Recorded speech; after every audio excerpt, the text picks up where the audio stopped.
Okay, so I bought this, I've gigged it, I've compared it to a fractal unit, I've compared it to the HX Stomp in terms of, what tones this could create next to both an HX Stomp and a fractal.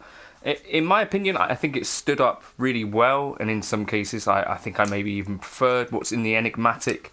In this video I wanted to kind of give my conclusions, a bit more of an in-depth look at some of what the app can do. And in the introduction here, I'm just going to be playing with some of the artist presets that come built in with this, some Joey Landreth ones and some Daniel Donato ones. This channel is supported by TrueFire. TrueFire is an online library of lessons from some of my favourite players. There's thousands. I just wanted to interrupt this to tell you that TrueFire are actually running their best offer that they ever do on the All Access membership at the moment. So use the link in the description. You can get their All Access pass for just $99 a year. Access to all the TrueFire stuff for $99 a year. I think that's actually fantastic value, even though they are paying me to say that.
Okay, so I think the first thing I wanted to say is that in terms of I've seen some kind of comments comparing it to the value proposition of something like an HX Stomp, which I think is a really tricky comparison to actually noodle. And I think part of the difficulty with this is that people buying an Enigmatic are specifically buying, I think, into the Universal Audio proposition and their belief in that in some ways, but also they're buying into an idea, I think, of curation in some regards. So these are people that maybe are not interested in a million different models and maybe not interested in all of the other stuff that an HX Stomp can do. They're interested in these one sort of use kind of pedals, like the Vox version, the Tweed, the Plexi. And these are not people that are necessarily wanting an all-in-one sort of solution. So I think that for me is out of my kind of paradigm in a lot of ways. But I can appreciate this pedal for what it is. But yeah, I do think the models in here are top of the sort of tree. I think James Santiago is involved with Universal Audio. He certainly was for the Lion video. Used to play with Eric Johnson, maybe still does, but incredible player, great ears, used to be a fractal guy.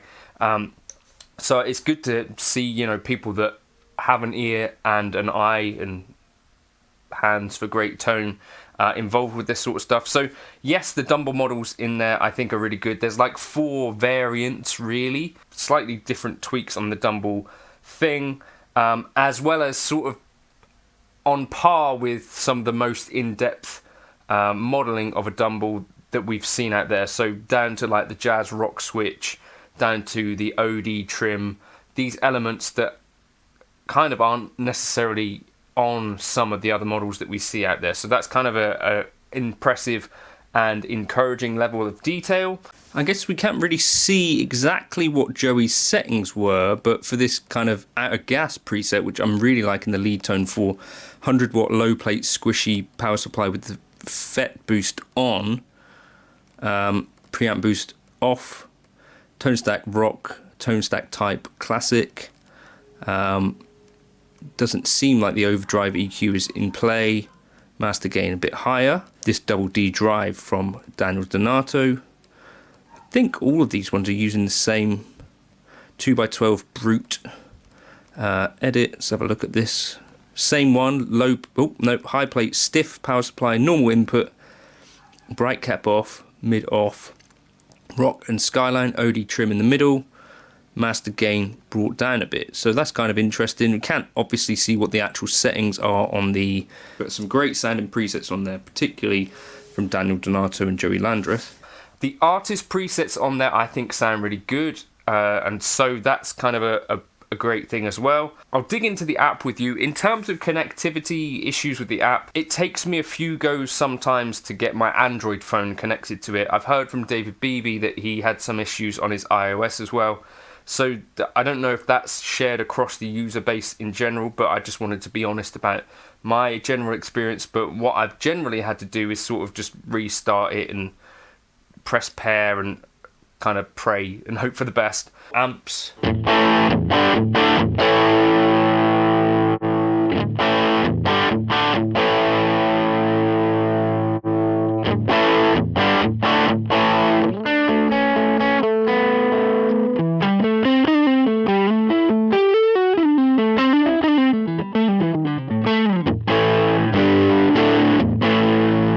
So if I wanted to get more squishy, I could set it to that. We got an FET input.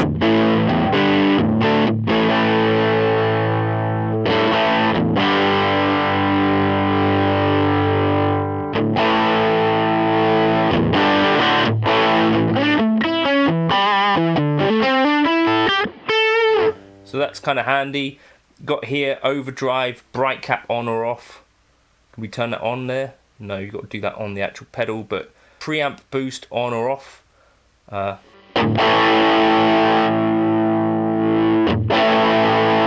OD trim. So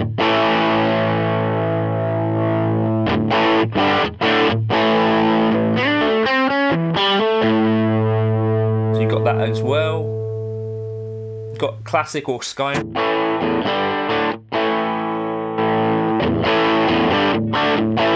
got HRM overdrive EQ, so essentially this means that you could set different settings for your actual overdrive.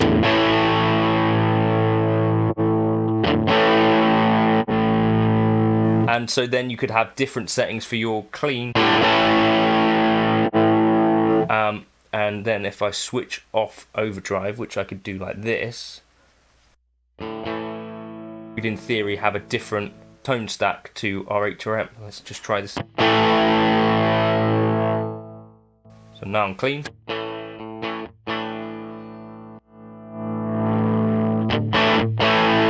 So that could be useful. We got our master gain here.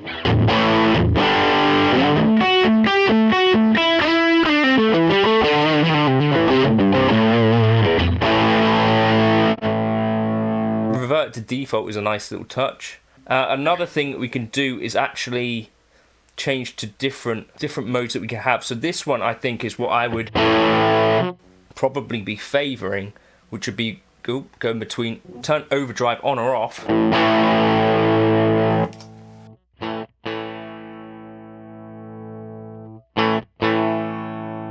So I've got two then settings.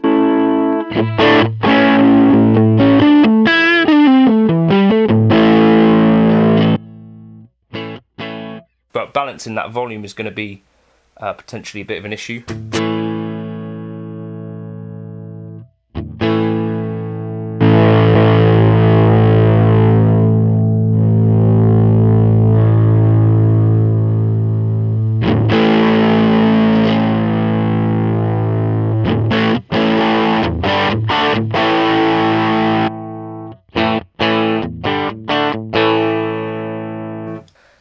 But it's almost a bit like, you know, we've got some Joey Landreth stuff there as well.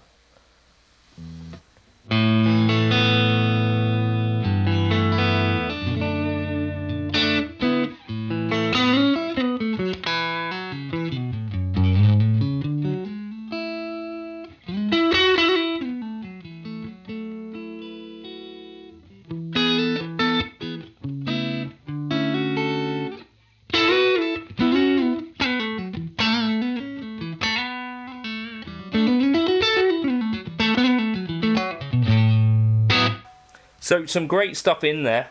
I almost think personally that as good as it sounds, it could be even better.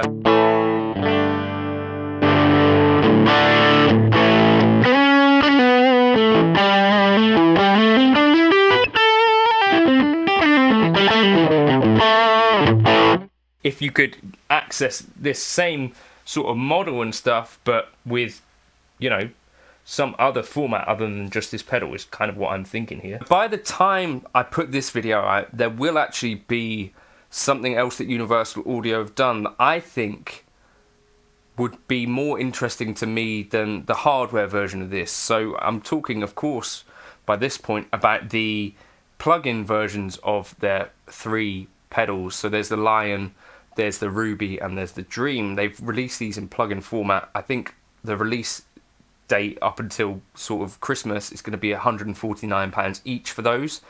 If there was a plug-in version of the Enigmatic, I think I'd be really tempted to try that. The pedal itself, I think is great, but I think for myself, I've demonstrated that I could probably get these tones from some of my other devices.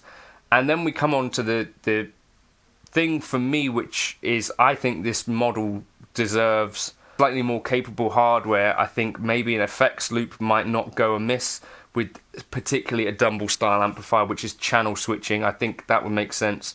And I also think what would make kind of a lot of sense would be more than one preset, because yeah, it to me feels like you could get a lot more out of this with slightly more capable hardware. Not talking about like massive overhauls or anything, but yeah, that's just some of my opinions on it in general. I'd like to see this model available on something that had maybe a little bit more tweakability in terms of presets. And one other thing that David Beebe pointed out that I don't love about the app is that once you've created your preset with the knobs on the front here, there's really no way to figure out what it was that you had those settings as. So it's a little bit difficult to kind of make tweaks, especially when you've got important functions like presence and bright switches, which are kind of on the alternate function of a knob. Once you've made your tweaks and saved it, they're kind of gone, you know, so I don't really then know where my treble setting was, or my middle setting, or my bass. So in terms of once you saved a preset, kind of then a little bit of a mystery. Whereas I think it might be cool in some ways if the app actually told you what the settings were of like the tone stack and all that sort of stuff, where it's like, right, you had your bass on that for 0, so that you could recreate that preset again, essentially. So those are some of my thoughts. I'll show you some of the app stuff.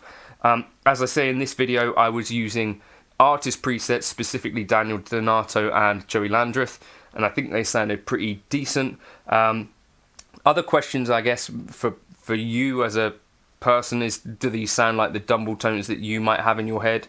And for me, I guess the answer really is that a Dumble amplifier is, especially in ODS, is a really tweakable amp. They're all a little bit different, and I'd think of them as something like a Mesa Boogie Mark series amp. They've got a very similar topology and similar cascading gain stages, as well as lots of functionality, that you can actually make those amps sound pretty much like almost anything. So yes, and also I guess the other point to make is that maybe a Dumble sound isn't for everyone anyway. So, you know, I've never played a Dumble amplifier. I've played clones, and that thing that I think I want them to do is possibly not right there on the tip of the amp. It's not necessarily what it naturally wants to sound like to me. So just some other kind of more general Dumble points there, I guess. But for what it does, the pedal itself, if you're looking for great tones direct, I think it does that in spades. I think it's pretty simple and pretty straightforward to start getting some really good tones from it that really do stand up there, I think, and maybe surpass some of the other Dumble stuff out there. The limitations really come down to the hardware, so it's up to you on that front. And if there was a plug-in format of this, I think I'd be on it. Let me know your thoughts in the comments, and cheers for stopping by. Cheers. Now, I wanted to try this at volume, because this is one aspect of the Dumble experience that Robin Ford has said is super important, and I think this coincides with what, you know, folks that I know that have been in the room with a real Dumble amplifier have said, that it needs that element of volume. But I think it's the main thing that we're always going to be missing if we're playing with a modeler, unless we, you know, take things to that level that maybe a lot of us have kind of given up on given the nature of gigging these days. So here I'm going into a Fender Tonemaster FR12.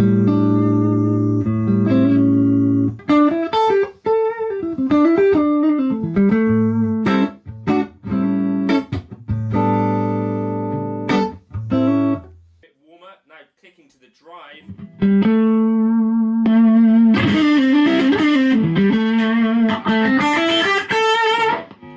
That's quite spiky, so let's go take the presence down.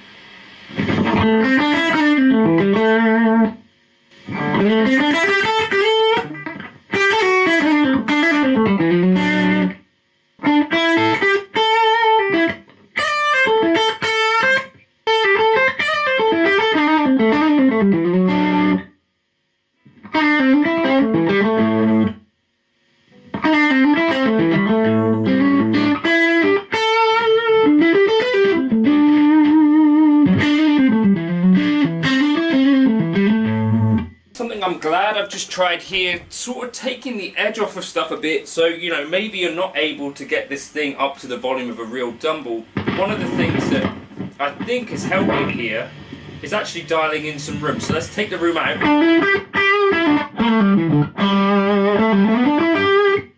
Start to dial it in. And part of that kind of bloom, I think, might be kind of room sounds.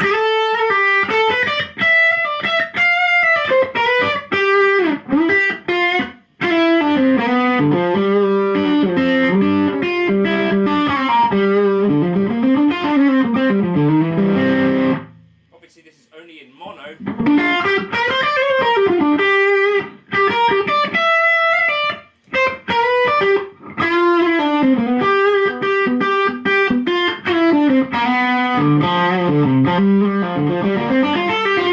You